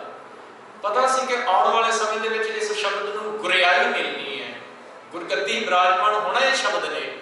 इसे करके जदों भी किसी ने कहना कि मैं चाहना तुहाडे नाल विछड़ा ना तुहाडे सदा ही दीदार करता रहा, तो मैनूं कहा कि शब्द के नाल जुड़। तो भाई साहब ने शब्द नाल जुड़िया, वो शब्द नाल ही जुड़िया सी। तो ही तो भाई मक्खण शाह लुबाणा गुरु तेग बहादुर साहब का छोटा टाइम पीरीयड नहीं है, बड़ा लंबा समा है। तो भाई मक्खण शाह लुबाणा अजे भी गुरु घर के नाल जुड़े। ये जिहड़ा अजे भी जुड़ना है ना भाई मक्खण शाह लुबाणे का, इसकी रूट भाई सावण के नाल जा जुड़ती है जिहड़ा शब्द नाल जुड़िया सी। ते भाई साहब जी कहते चरण कहे गुरुदेव दे, मैं गुरु के चरण पकड़े तो गुरु ने की कीता मैनूं शब्द नाल जोड़िया, शब्द रूपी चरण। हुण इत्थे भाई साहब जी वैसे उस समय का जिक्र करते पे ने जदों डुबते पे सी लोग ते गुरु ने बांह फड़ के कढ़िया, गुरु के चरणों के विच वो जुड़े ते गुरु ने उन्हां जुड़िया होइआं नूं शब्द की दात दे दी, उन्हां दा अंदर शब्द नाल जोड़ दिता। ते जिन्हां दा अंदर शब्द नाल जुड़ गया कहंदे मुक्त कराया, उन्हां नूं इस संसार दे विचों मुक्त करा दिता। ते अगली गल भाई साहब जी कहंदे ने जी, कहंदे भाओ भगत गुर पुरब कर नाम दान इशनान दृढ़ाया। हुण उस तो बाद की होया जी कि जिहड़े गुरु के सिख ने ना फिर वो भाव भगत, भाव का मतलब हुंदा जी प्रेम, ते भगत जिहड़ा लफ्ज़ है ना जी इसका मतलब है भगती। जिहड़ा भगत तुसीं ते देखदे पे स्पैलिंग जेकर चैक करोगे तो तत्ते नूं सिहारी लगी हुई है कि गुरु ग्रंथ साहब महाराज का पाठ करदिआं ये लफ्ज़ ये वर्ड तीन तरह के नाल तुहाडे सामने आएगा, तीन तरह के नाल। किते तत्ते नूं औंकड़ लगी होएगी, थल्ले लाइन होएगी छोटी जी, किते इस तरह सिहारी लगी होएगी, ते किते तत्ता मुक्ता होएगा। मुक्ते तो भाव कोई मात्रा नहीं लगी होएगी, उस मीनिंग तिन्हां दे डिफरेंट होगी, प्रोनाउंसिएशन तिन्हां दा सेम होएगा भगत, पर मीनिंग तिन्हां दे डिफरेंट होणगे। जे ते तत्ता मुक्ता कोई मात्रा नहीं लगी, वो प्लूरल वर्ड है, ਉਹਦਾ मतलब होएगा कि उत्थे बहुते भगतां की गल की जा रही है, किसी एक की नहीं बहुते भगतां की गल की जा रही है, प्लूरल वर्ड है। जिथे औंकड़ लग गई थले उत्थे एक भगत की गल होएगी, किसी एक की, किसी एक की, चाहे वो भगत प्रहलाद की होवे, भगत कबीर जी की होवे, भगत नामदेव जी की होवे, एक की गल चलती है तत्ते नूं औंकड़ लग जाएगी। तो जे सिहारी लगी है तो फिर की होएगा मतलब जी ਇਹਦਾ भगती, फिर ਇਹਦਾ मतलब होएगा भगती। तो भाई साहब जी कहते भाओ भगत प्रेमा भगती के नाल की कर जी गुरपुरब कर, जिहड़े गुरु के प्यारे ने ना जी फिर वो भावना के नाल प्रेमा भगती के नाल गुरपुरब कर का मतलब हुंदा मनाउणा, गुरपुरब मनाउंदे ने। नामदान इशनान दृढ़ाया, नामदान क्योंकि गुरु ने नाम के नाल जोड़िया, गुरु ने नाम का दान सानू दिता है। तो जिहड़े भावना वाले ने वो फिर आप जुड़े हुए हैं तो होरनां नूं गुरु दे नाल जोड़ते हैं, फर्क है। आप जुड़े हुए हैं तो होरनां नूं गुरु दे नाल जोड़ते हैं, अपने नाल नहीं गुरु दे नाल जोड़ते हैं। नाम दान इशनान, इशनान का मतलब इत्थे दो तरह के नाल है जी, एक तो शरीरक इशनान है जिहड़ा आपां रोजाना ही करते, गर्मी बड़ी है 2-2 3-3 बार होंदा है। वैसे सर्दियों के विच हो सकता है कि एक अद्धा दिन स्किप हो जाता होवे, पर हुण तां वैसे डेली वो इशनान एक शरीर का इशनान, एक इशनान है जी जिहड़ा आपां साध संगत रूपी सरोवर दे विच आण के करना, गुरु के शब्द के विच इशनान करना। नाम दान इशनान दृढ़ाया, गुरु ने की कीता है कि सिखां नूं नाम दे नाल जोड़िया ते हुण जिहड़े भावना वाले ने वो गुरु साहिबां दे पुरब मनाउंदे ने, प्रेमा भगती दे नाल आप नाम जपदे ने, गुरु के उपदेशों को याद करते हैं, होरनां नूं इंस्पायर करते हैं जुड़न दे लई, होरनां नूं दसदे ने कि भाई गुरु साहब ने साडे वास्ते ये कुछ कीता है, तो जेकर उन्होंने ये सब कुछ साडे वास्ते कीता है, साडा फर्ज बनता है कि गुरु के उपदेश को अपने जीवन के विच अपनाईए। गुरु ने सानूं जिथों कढ़िया सी किते असीं उत्थे तां नहीं फसते जा रहे, फिर ये विचारना नाम का इशनान दृढ़ाया, यदि विचार करनी कि गुरु साहब ने सानूं जिस दलदल दे विचों, दलदल कह रहे जी कि सैंड दे विचों जिथों कढ़िया कि सानूं असीं फिर दोबारा उत्थे ते नहीं फसते जा रहे, जिहड़ा उपदेश दे के सानूं मुक्त कराया सी कि असीं फिर ते नहीं उत्थे फसते जा रहे। इहनूं विचारना, भावना वाले विचारते हैं तो विचारण तो बाद जो उन्होंने सामने गल समझ दे विच आउंदी है, फिर कोशिश करते हैं कि उसनूं दूर किया जाए। जिहड़े डिस्कशन होंदे ने ना विचारा करनियां गुरबाणी की बाणी के संबंध में, इसका मतलब ही ये होंदा है कि अपने आप की खोज करनी कि जो गल गुरु साहब सानूं समझा के गए कि मैं उसनूं फॉलो करता पिया कि जां फिर मैं उस तो उल्ट जा रहा, तो जेकर तां उल्ट जा रहा फिर कोशिश की जाए कि मैं सही ट्रैक पर आ सकां। असल गुरपुरब मनाउण का मतलब ये होंदा है। गुरपुरब मनाउण का मतलब केवल इन्ना नहीं है कि जी लंगर छकिया, मत्था टेकिया, पैकिंग की ते घर चले गए, यह मतलब नहीं है गुरपुरब मनाउण का। गुरपुरब मनाउण का मतलब होंदा है कि अपने अंदर की खोज करनी कि जो गुरु साहब ने उपदेश दिता कि मैं उन्होंने घुमा रहा जीवन के विच कि जां ऑपोजिट चलदा पिया। जे ऑपोजिट चलदा पिया तो मैं कोशिश करा तो सही अरदास बेनती करा गुरु चरणों च मालक कृपा करो सही पासे लग सका। सो इनू कहते हैं नामदान इशनान दृढ़ाया। इनू गुरु अर्जन साहब इदा भी कहते हैं कि आप जपो अपना नाम जपाओ, आप जपना होरनां नूं जपाउणा, आप जुड़ना होरनां नूं जोड़ना, आप अपने अंदर की खोज करनी, दूजे को कहना कि भाई तू भी अपने अंदर को खोज के तेरे अंदर कोई अवगुण तो नहीं है जिहड़ा गुरु साहब कहते हैं कि होना नहीं चाहिए, पर जेकर तेरे अंदर है तो गुरु के अगे तरला करके मालिक कृपा कर इस अवगुण तो मैनूं छुटकारा दिवा। लास्ट पंक्ति पहली पौड़ी की भाई साहब जी कहते जे हा पीओ ते हा फल पाया, ये तो शाकी कोई नहीं है। जिस तरह का बीजो के बढ़ना तो वही पैना, जो कुछ किसी को तुसीं दोगे वापस तो मिलना ही मिलना है। अज मिल जाएगा, कल मिल जाएगा, मिलेगा बाद कोई नहीं ले सकता। जिहा पीओ तिहा फल पाया, इतने पहली पौड़ी कंप्लीट होती है जी। दूजी पौड़ी के विच भाई साहब जी कहते जी जिन्होंने ये समझ पै गई संसार के नाल संसार समुद्र के जिहड़े डुबदे पे सी उन्होंने गुरु ने बांह फड़ के बाहर कढ़िया, कि हुण वो लोग परमात्मा के नाल जुड़न करके गुरु के शब्द नाल जुड़न करके उन्होंने कपाट खुल गए हैं जी। कपाट खुलण का मतलब उन्होंने ज्ञान की प्राप्ति हुई है। जदों ज्ञान की प्राप्ति होती है फिर वो उहदे अंदर कई तरह के सवाल चलते हैं, कई तरह के उहदे अंदर ख्याल पैदा होंगे। तो भाई साहब जी कहते जिहड़ा सब तो वड्डा ख्याल आम लोगों के विच उस टाइम ते पैदा होंदा सी ना संसार की उत्पत्ति नूं लैके, क्रिएशन नूं लैके कि किवें पैदा होया संसार, तो वह जिक्र फिर आरंभ के भाई साहब जी करते हैं। जी दूजी पौड़ी है वो फिर भाई साहब जी जिक्र करते हैं कि संसार बनया किवें, किस तरह होंद विच आंदा है। वो बारे पहली पंक्ति कहते पृथ्वी सास न मास सन अंध धुंध कश खबर ना पाई। बड़े वखरे वखरे विचार ने जी संसार की क्रिएशन बारे कि किवें बनया। किसी ने कह दिता कि 6 दिन लगे, किसी ने कह दिता कि जी उस मालिक ने क्या कौन संसार बन गया। जदों जपजी साहब के आप पढ़ते हैं ना जी कि किवें बनया जी संसार, तुसीं ध्यान दे नाल पढ़िओ, तुहानूं इहदे बारे उत्थे जवाब मिलेगा। गुरु नानक साहब जवाब दिंदे ने, कहते थितवार न जोगी जाने रुत माहना कोई, है ना जी, जा करता सिर ठीक हो साजे आपे जाने। कहते किसी को कुछ नहीं जो पता ये बारे। साइंस कहती जी बिग बैंग थ्योरी, गैसा इकट्ठियां हुई, बड़ा बड़ा धमाका होया, ब्लास्ट होया, तो हौली हौली फिर वो गैलैक्सियां बननियां शुरू हुई, सब कुछ इदा कहते एक्सपैंड हुए, अजे भी कहते स्ट्रैच होंदा पिया, अजे भी जो यूनीवर्स है वो स्ट्रैच होंदा पिया तो होंदा ही रहेगा, कहते उन्होंने कहना साइंस का। पर बाबा नानक कहते संसार किवें बनया ये बारे ना तो अज तक कोई दस सकिया है तो ना कोई दस सकेगा। क्यों नहीं दस सकेगा? क्योंकि जा करता सृष्टि को साजे आपे जाने सो, जिन्हें ये साजी है वो खुद आप ही जानता है कि किवें उन्हें बनाया इस। तो कहते प्रथम एहसास ना मास सन, जदों ये संसार नहीं बनया उस टाइम की गल है, कुछ भी नहीं सी, अंध धुंध कश खबर ना पाए।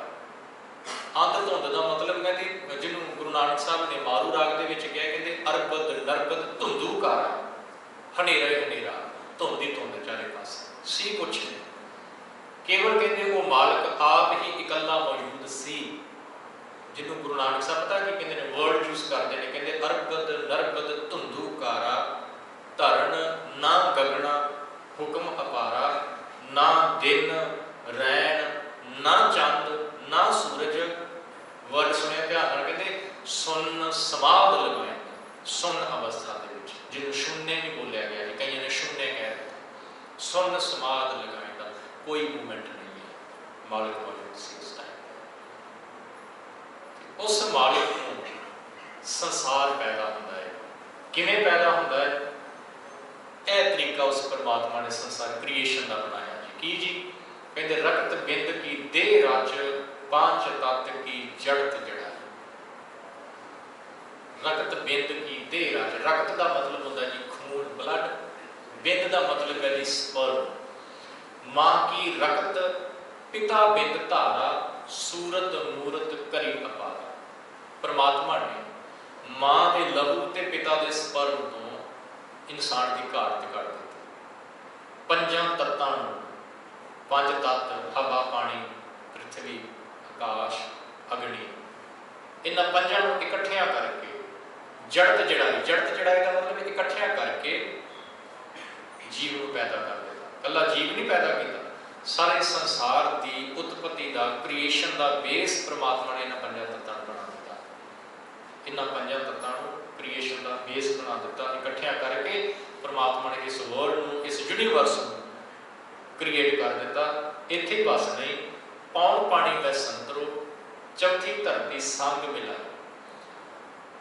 हुण इस पंक्ति दे विच ना चार तत्तां दा जिक्र है, तो शायद मेरे ख्याल से तुहानूं पता होएगा, जिन्ना भी मिडल ईस्ट है ना, जिन्ना भी मिडल ईस्ट है, इस्लाम ईसाई, ये सारे चार तत्त मानते हैं, ये सारे चार तत्त मानते हैं, पंज नहीं मानते। वो कहते हैं अगले उपर तुसीं देखते पे ना, इन्हां चारों तत्तां तो कहते इंसान बने। वो जिहड़ा पंजवां तत्त है आकाश स्पेस, वो नहीं मानते।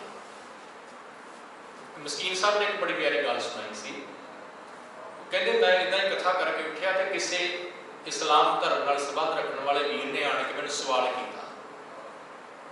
इस संबंध में कहते तत्तां के संबंध में गल चलती पई सी, तो उन्हें आने के सवाल किया मैनूं, कहता जी तुसीं हुणे तत्तां बारे गल करके खड़े हो, पर असल दे विच तत्त चार ही ने। तुसीं पंजां दा जिक्र कीता पर तत्त चार ही ने, अग है, पानी है, हवा है, पृथ्वी है।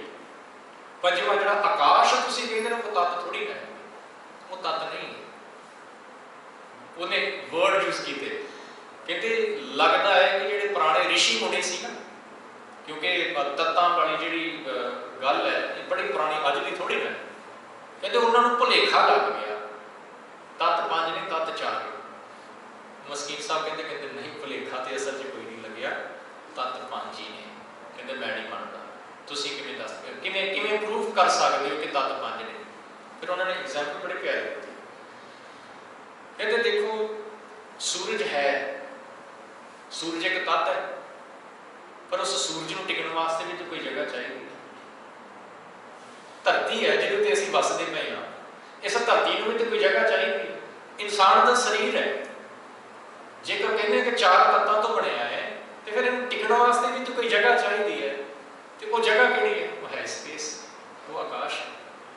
सो भुलेखा कोई नहीं लगा, असल दे विच तत्त है ही पंज। सो भाई साहब जी कहते कि पौन पानी वै संतरो, ऊपर गल की सी कहते पांच तत्त की जड़ से जो पंजा तत्तों को इकट्ठा कर दिता। हुण तत्तां बारे जानकारी दे रहे हैं कि पांच तत्त जिन्हां दे विच पौन पानी वै संतरो, चौथी धरती संग मिलाई, पंचम विच आकाश कर, करता छठम अतिष्ट समाई। पंजवां कहते जिहड़ा तत्त है ना वो आकाश बना के परमात्मा ने संसार की रचना कर दी। छठम, छठम का मतलब है छेवां, सिक्स्थ, छेवें तौर पर परमात्मा करता, करता मतलब क्रिएटर। छठम अदिष्ट, अदिष्ट का मतलब है जो नजर नहीं आता। समाई का मतलब है समा जाना, जिन्हों आप मूल मंत्र के पढ़ते हैं ना, करता प्लस अगे की होता है, करते तो अगे की होता है मूल मंत्र पुरख ही होता है। आवाज बड़ी घट जी है ना, मैं शायद मैं गलत, करते तो अगे पुरख आता है जी। करते का मतलब है क्रिएटर, ते पुरख का मतलब होता है जिहड़ा क्रिएशन नूं क्रिएट करके उहदे विच समा गया, पुरख। ते इत्थे की कीता है परमात्मा ने कि पंजां तत्तां नूं इकट्ठियां करके क्रिएशन क्रिएट कर दी है। ते छेवां खुद आप परमात्मा अदिष्ट जिहड़ा नजर नहीं आता समाई विच समा गया है। ते उस परमात्मा दे करके ही सब कुछ मूव करता है। जेकर मैं इत्थे बोल रहा उहदे करके बोल रहा, जे मैं देख रहा तो उहदे करके ही देख रहा, जे मेरे हाथ मूव करते पे ने, उंगलां मूव करदियां पईयां ने, उहदे करके ही मूव करदियां पईयां ने कि छेवां परमात्मा खुद मेरे अंदर वस करता छठम अदिष्ट समाई, पंच तत्त 25 गुण 70 मित्र मिलदे बना। हुण पंज तत्त ने जी, ते इन्हां पंजां तत्तां दे 25 गुण ने अगे। पंज तत्त ने, इन्हां पंजां तत्तां दे 25 गुण ने, 25 वर्चुज ने इन्हां तत्तां दे अगे। बड़ा लंबा इन्हां दा पसारा है जी गुणां दा। ते ये सारे इकट्ठे करके 70 मित्र, 70 मित्र का मतलब शत्रु कहते हैं जी, दुश्मन नूं मित्र कहते हैं जी, फ्रेंड नूं दोस्त नूं। हुण ये तत्त जिहड़े इकट्ठे कीते ने ना जी, ये सारे आपस में मित्र नहीं ने, एक दूजे के विरोधी ने। हवा ते पानी का विरोध है आपस दे विच, पानी ते अग का विरोध है आपस दे विच।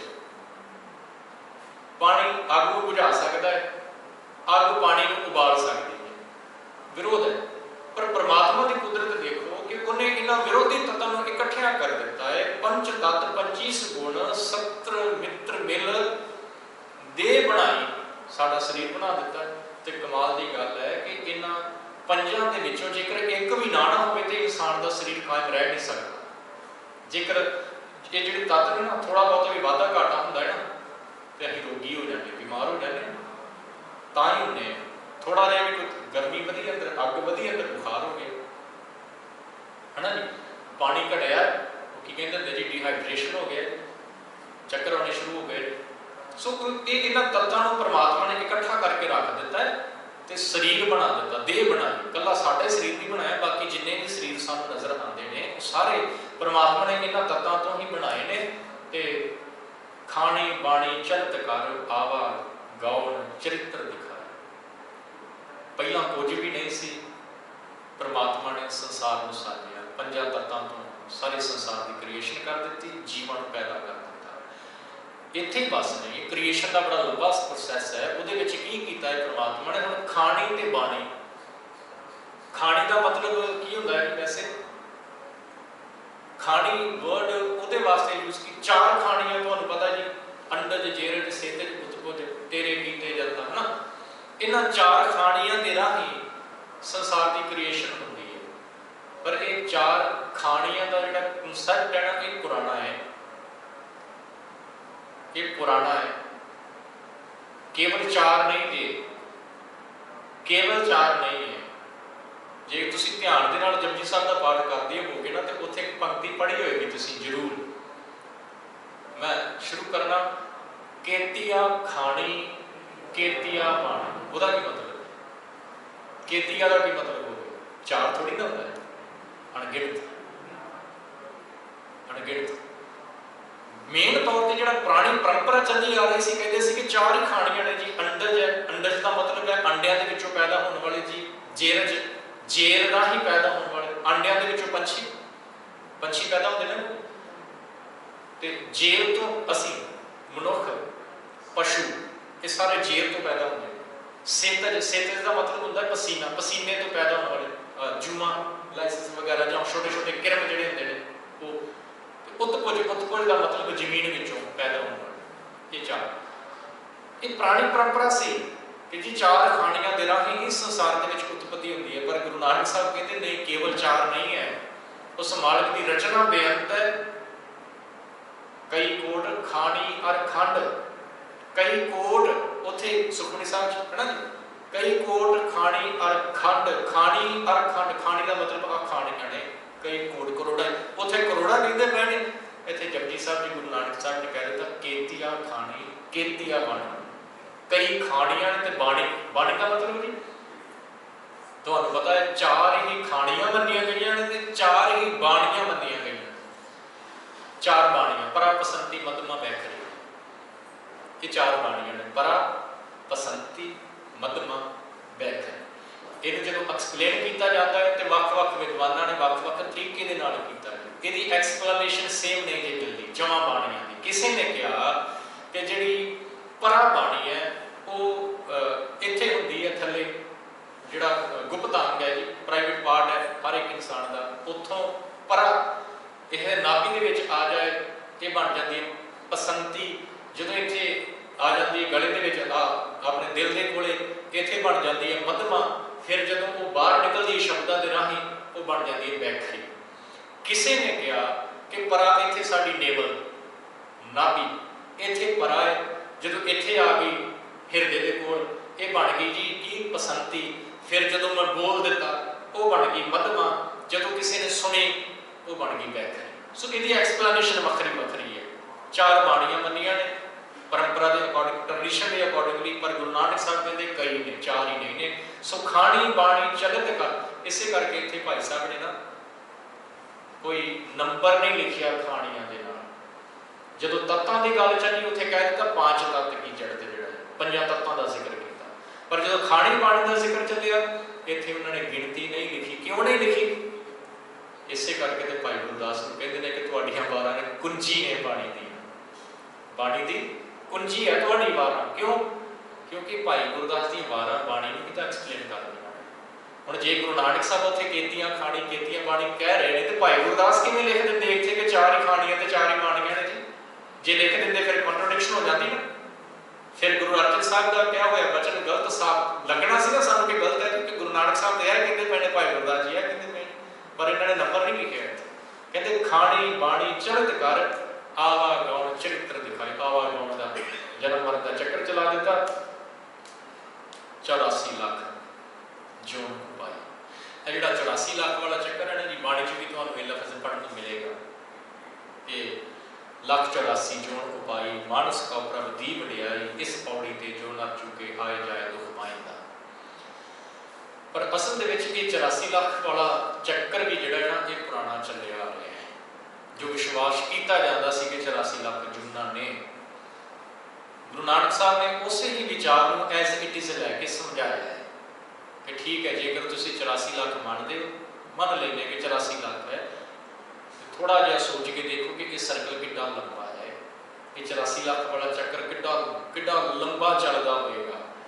तो वो चक्कर चलने तो बाद कितने मनुखा देही की प्राप्ति, फिरत फिरत बहुते जुग हारियो मानस दे गली। इसे करके क्या है कि बड़े लंबे चक्कर के विचों निकल तो बाद यह मनुखा जीवन मिल है। गुरु साहब कहते जे तुहानूं पता है कि इन्नियां लख जूनियां ने तो फिर इनू वेस्ट क्यों करते पे? तुहानूं पता है कि जे ये चांस हथों निकल गया तो फिर भटकना शुरू हो जानी है, तो फिर क्यों वेस्ट कर दो? सो भाई गुरदास जी कहते 84 लाख जोड़ उपाय, ये सिर्फ एक समझने खातर है जी, जिहड़ा नंबर है 84 लाख समझने खातर है, पर असल दे विच जूना बेअंत ने जिन्हां दी गिनती करनी असंभव है जी, वैसे नहीं की जा सकती। इन्नियां जूना उस मालिक ने पैदा कीतियां ने। सो भाई साहब जी ने इन्हां दो पौड़ियां दे विच ये गल्लां सानूं समझाईयां ने जी कि पहली गल तो यह है कि गुरु चरणों के विच मेरी नमस्कार है, क्योंकि उस गुरु के करके ही इंसान जिहड़ा है वो डुबदा होया बचदा है तो मुक्ति तक पहुँचता है। दूजी गल, दूजी पौड़ी के विच भाई साहब जी ने सानू समझा दी कि संसार बनया किवें। परमात्मा ने सृष्टि को साजिया, पंजां तत्तां नूं इकट्ठा किया, संसार को क्रिएट कर दिता, जीवन पैदा कर दिता, जीवन के विच मूवमेंट स्टार्ट हो गई, जीवन स्टार्ट हो गया, खाणियां बाणियां पैदा कर दित्तियां, क्रिएशन के वसीले परमात्मा ने पैदा कर दिते, सब कुछ चलता पाया। तो मेन जिहड़ी गल कि भलिया जिसने पैदा किया है उहदे नाल जुड़, जेकर तू अपने जीवन को सफल बनाना चाहना है, सतगुरु जी कृपा कर। ये दो पौड़ियां तुहाडे नाल विचारियां ने। इस तो अगे आप नैक्सट क्लास के जिन्ना हो सकेगा उन्ना करने की कोशिश करांगे। बुलाइयां भुलां दी खिमा। वाहिगुरू जी का